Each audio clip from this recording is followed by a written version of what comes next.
Ladies and gentlemen, the stakes have never, ever been higher than this week's rivalry matchup between your Miami Dolphins and downtown Sage Brown's Baltimore Ravens. Before we get into today's video, guys, I just want to give a special shout out to today's sponsors, starting with Gold Fine and Bowles, Lawyers for the Injured. Personal injury, workers' compensation, those are their two things, but any sort of legal advice, they're the people to call. Give them a phone call, 309-673-5144. Tell them we sent you, okay? And I'd also like to shout out SeatGeek for sponsoring today's video as well. Use promo code PlayBookSports on their website to get $20 off your first purchase of $30 or more. Let's get back to the video. And Sage, how are we doing? Oh, we're doing well. We're doing well. It's just yet another week of playing one of the best teams in the NFL, and the Ravens are ready.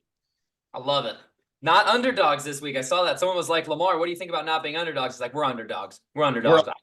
I like that mentality. I like that. That's what we need. I mean, honestly, we both agree that it's just a crime that this game is not Sunday night. I know. I mean, we're getting treated to what is the Sunday night game? It's Minnesota Green Bay. I know. They should have known that this was going to be a good game a week ago. This could have been fixed. 2 weeks ago, they should have known this was going to be a good game. We've known this is going to be a good game all year. Instead, we want to watch Jordan Love and Jaron Reed duke it out on Sunday night. Yeah, it's going to be awful. That sucks. But we're here to talk about game of the year, maybe. One of the biggest games. Last year produced, obviously, one of the most electric football games of the season, regardless of if you're on the winning side or the losing side, of course. Great game. It was a great game. This year, though, two different teams. Sage, tell me about your Baltimore Ravens. How are they looking this season? Obviously, they're looking damn good, but tell me about them. Right. Obviously, the Baltimore Ravens this year were number one in a lot of power rankings this year, and for good reason. Not only have we been beating a lot of good teams, we've been beating a lot of good teams handily. We have a 28-3 win against the Browns. We have a 30-plus point wins against the Seahawks and Lions, respectively. We just went into San Francisco, beat them 33-19, and even then, that score looks a little closer than what it was. We've been taking care of business. I would even argue that we have more fluky losses than we do which is scary to say because we only have 3 losses. But obviously, it all comes down to this weekend. This weekend is basically for the number 1 seed. Yeah. Obviously, if we win, we lock it up. If you guys win, you have to win out. But obviously, the stakes could not be higher right here. And it affects the playoffs dramatically both ways. Because if we win, there's a potential that we bench our players the last week, and then the Steelers could sneak in somehow. Mm-hmm. Yeah. Things are getting heavy. Mm-hmm. Mm-hmm. I definitely could see something like that happening if you guys have nothing to play for. Similarly to if the Chiefs win in their game, they clinch the West. They're not going to play a single starter in Week 18. And I don't know who they play in Week 18. I think it may be the Raiders, who are technically fighting for a spot. I don't know who they play. They play somebody who may be fighting for a spot. So a lot of implications in this game specifically.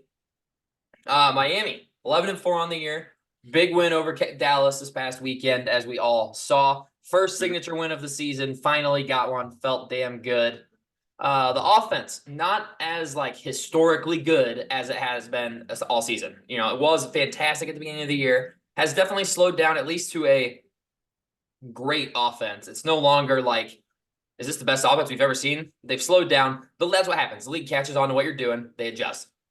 Yep. But that being said, the Dolphins' defense, since Jalen Ramsey came back, number 1 in points per game allowed and number 1 in yards per game allowed, and that's half a season. That's since Week 8. Only allowing 15.9 points a game right now.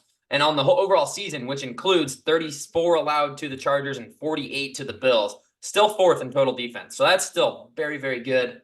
And fun fact, after the Dallas game, Miami's actually outgained their opponents this year by 1,725 yards, which is the 8th largest discrepancy in the NFL since 2000.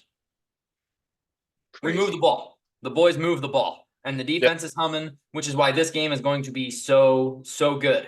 I think this could be it's the battle for the 1 seed, right? I think it's also a battle for the MVP. I think that if one of our 2 quarterbacks comes out and balls out this weekend and gets the win, they will be the favorite for MVP this time next week. I'm willing to bet on it.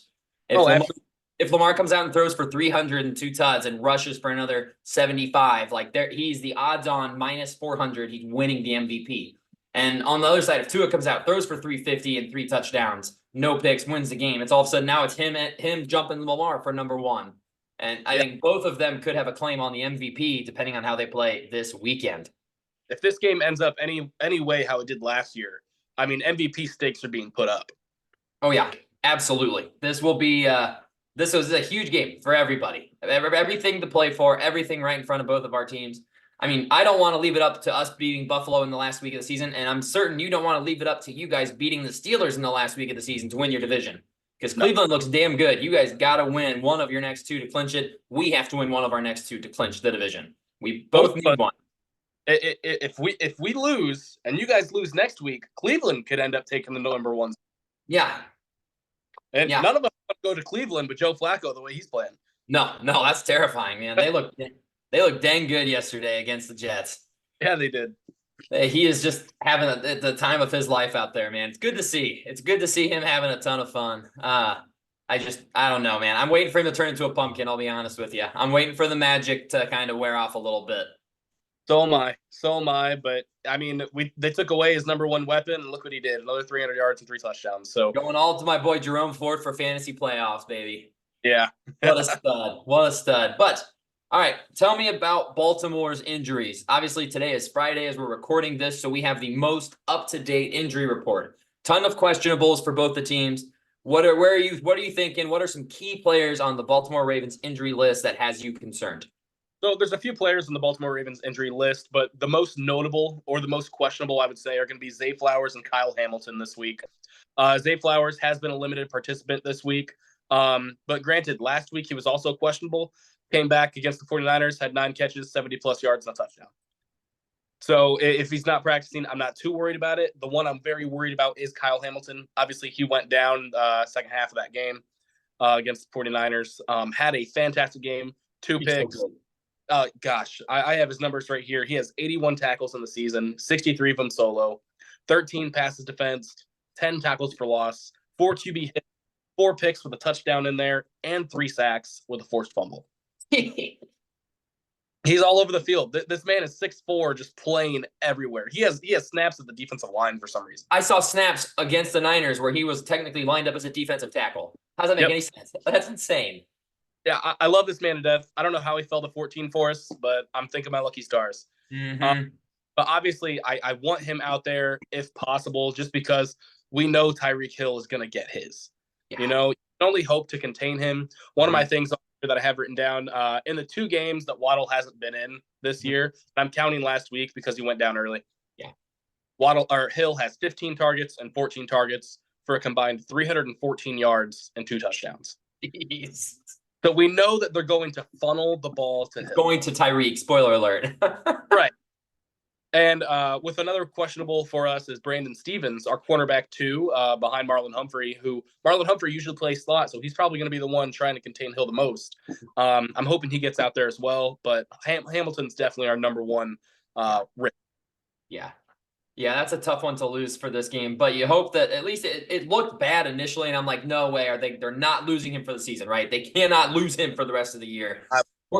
Fortunately, it looks like a catastrophe was avoided, and he's going to be back out there, if not this weekend, definitely by the playoffs, ready to go. Yep, just another reason both of us needed that bye week. I know.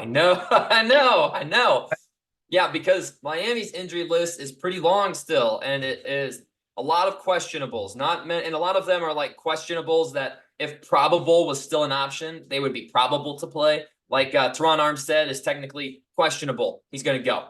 He's been all year with like 30 injuries. He's always got he has multiple. Last year, I swear, right now he has 3 listed: knee, ankle, and back. That's like half of his body is injured. And he's going to go. And same with like Devon Achane and Xavier Howard, Jalen Ramsey. They're all going to go. The ones I'm mostly concerned with, obviously losing Jalen Waddle sucks because we all remember what him and Hill did together versus the Ravens last year. Obviously different teams, different situations, but when you have both of those Ferraris out on the field, it changes how you can play defense. It completely changes how you have to defend us. So not having Jalen Waddle and having to rely on someone like Cedric Wilson or Robbie Chosen or Chase Claypool to step up is scary. I don't love that for us. I'm interested to see how McDaniel schemes the offense to free up Hill and to get other guys in option, because it's like you said, when Waddle's out, it's all Tyreek Hill. I mean, it's been all Tyreek Hill all season. How are we? The Ravens are smart guys. Mike McDonald is a fantastic defensive coordinator who will get head coaching interviews this offseason. He's going to figure out a way to at least try and slow down Tyreek Hill. He's going to. Yeah. So obviously not having him hurts. The one that I really want to play is Javon Holland, our safety. He's missed the last few weeks. He sprained both of his MCLs on one play. Talk about unbelievable. Lucky neither of them were torn, and they were both sprains, and we've been super cautious with him the last few weeks, keeping him out. Probably could have played last week against the Cowboys, ended up saying give it another week and then come back ready to go. He's looking like he's going to play. I saw reports that today was like his most involved practice he's had since he got hurt. So it's looking like he's going to go, which would be. But if we don't have him, then our back end is in trouble, especially if someone like Zay Flowers gets deep, man. He is hard to stop. Zay Flowers is so shifty, and Odell is nobody to sneeze at. I mean, the wide receiver core is very, very good. You cannot be missing guys on the back end. We need a healthy secondary to have a chance here, especially because we're going to be asked to cover these receivers for a long time, because Lamar will find time in the pocket. And we are going to have to devote extra defenders to stop Lamar Jackson, which is, you can't stop him. You can try to contain him, but it doesn't work because it's damn near impossible. I have nothing but love for Lamar Jackson. I've always liked him since he was at Louisville, wanted him in Miami. Absolutely. I was banging the drum for him all offseason. Pay this man his money. Do not let him out of your door, Baltimore, because he's going to be amazing still. And here we are. He's the front leader for MVP. I honestly don't think it was ever a question that if anyone offered him a contract, we would have matched it. But even then, it was scary that offseason, just thinking about it. Right. Just the possibility that he's gone. Right. And you have a Pro Bowl backup, of course, in Tyler Huntley. But you do not want to turn to that. Let's not even play that game. Let's not even play it. That's my favorite thing to ever bring up, ever. Him and Mac Jones, man. Just a couple Pro Bowlers. Couple Pro Bowlers. Look at us. Yep. Who'd have thought, huh? All right.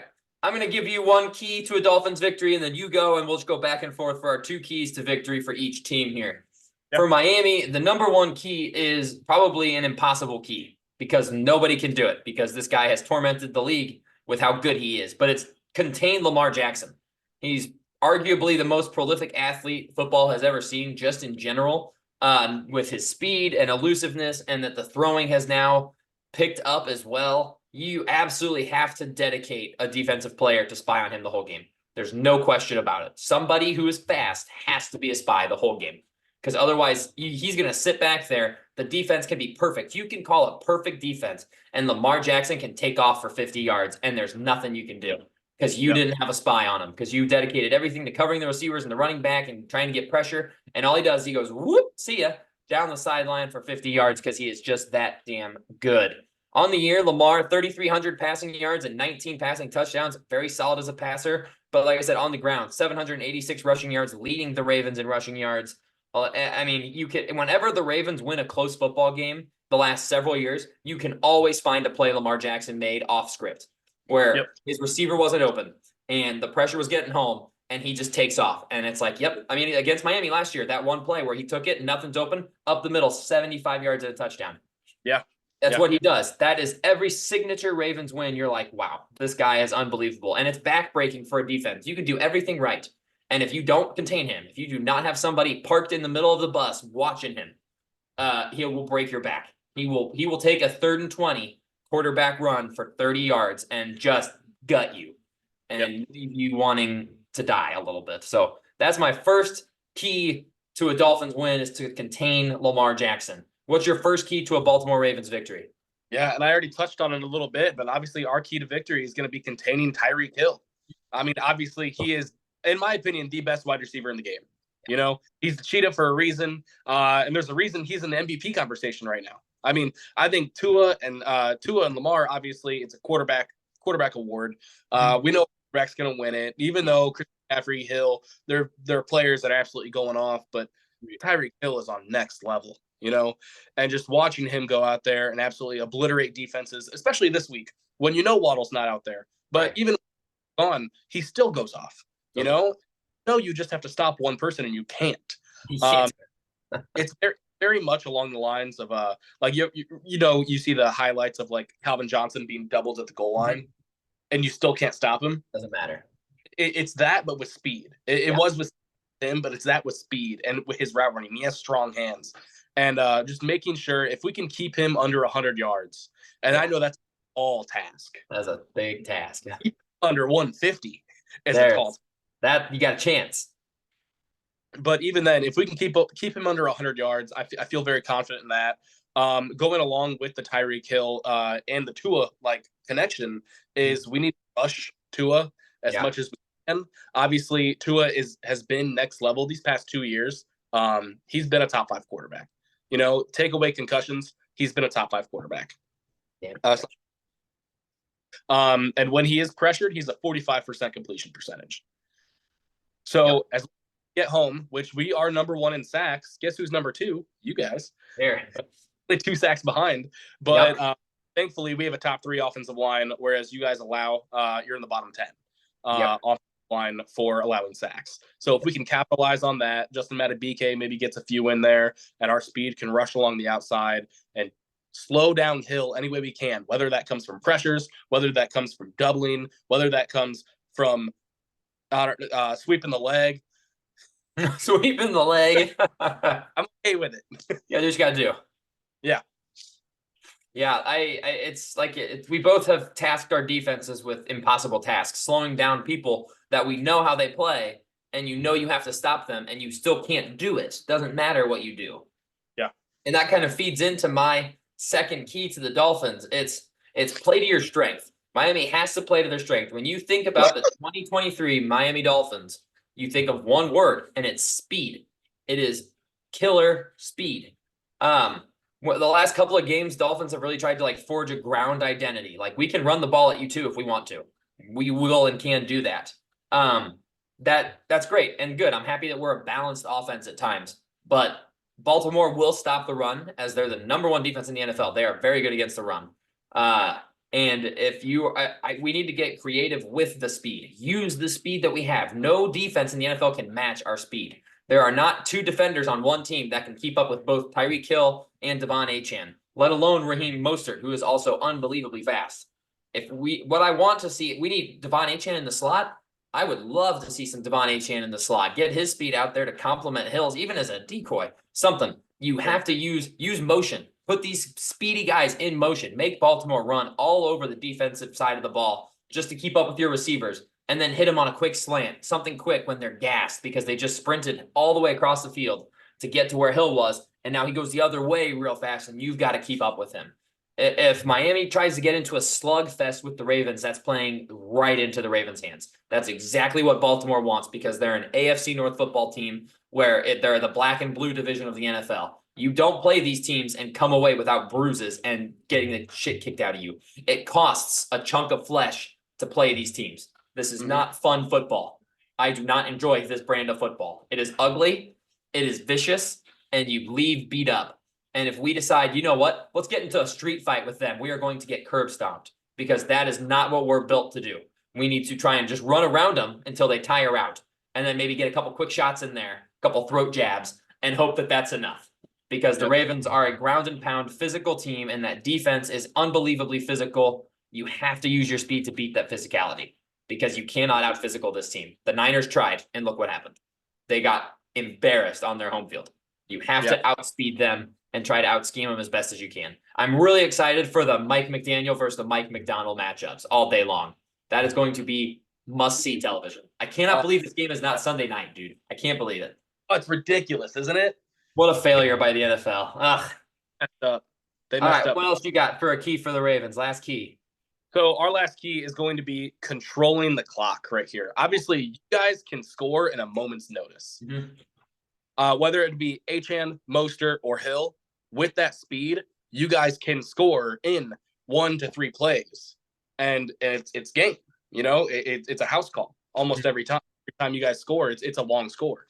Yeah. So as long as we can keep up with our running game, our running game is averaging 4.9 yards a carry, which is second only to the Miami Dolphins, who are at 5. Yeah.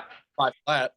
So obviously both of our running games are solid right now. If we can get Zay Flowers, those short passes, because he's going to be playing in the slot, which Miami has struggled against this year. Yep. And then I already mentioned the sacks. I mean, your guys' defensive line has been looking solid. So if we can get the ball out quickly and just keep moving it along and wear out that defense, because Christian Wilkins having a great year. Zach Sealer looking absolutely legit. I can't believe we let him go. He was our 7th round years ago.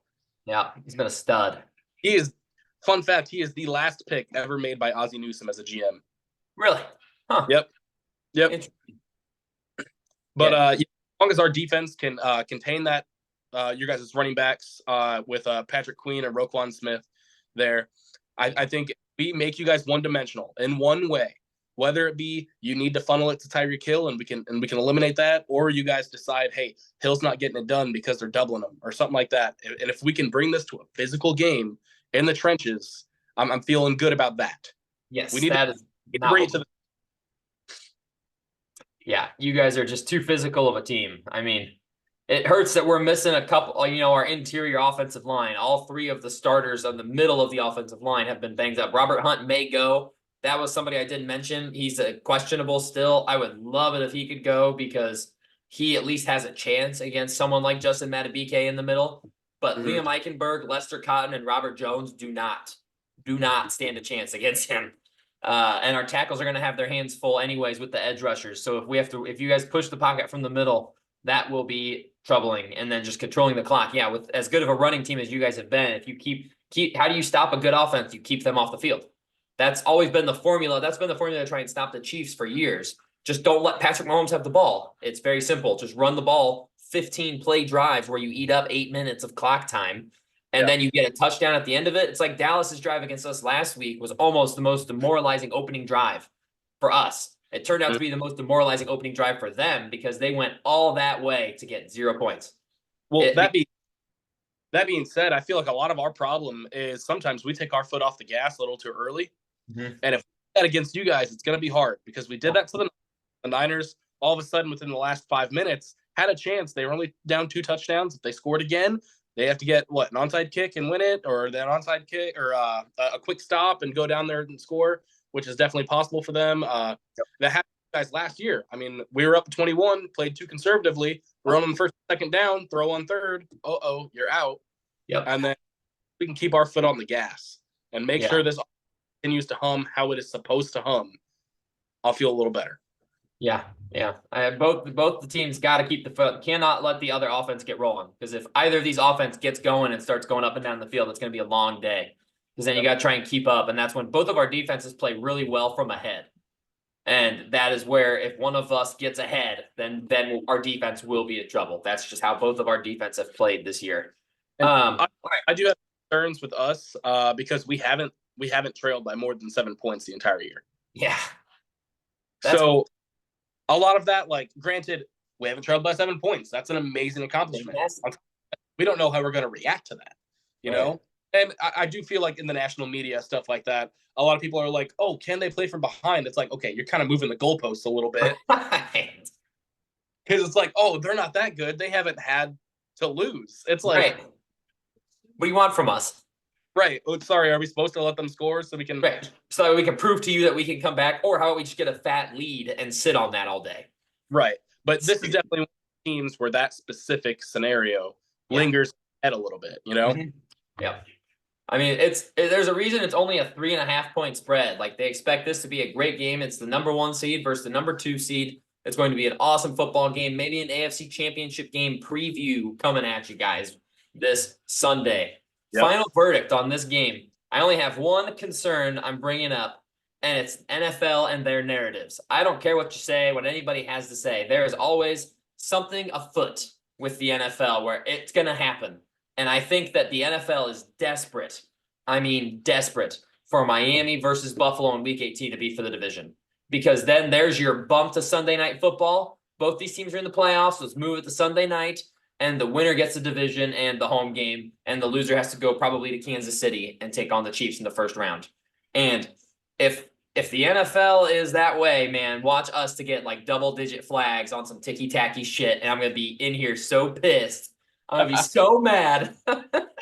We had refs tackle us the last game. That's true. He saved. Listen, that conspiracy theory is true. He's a time traveler, and he saved Lamar Jackson. I can see Saved it. him.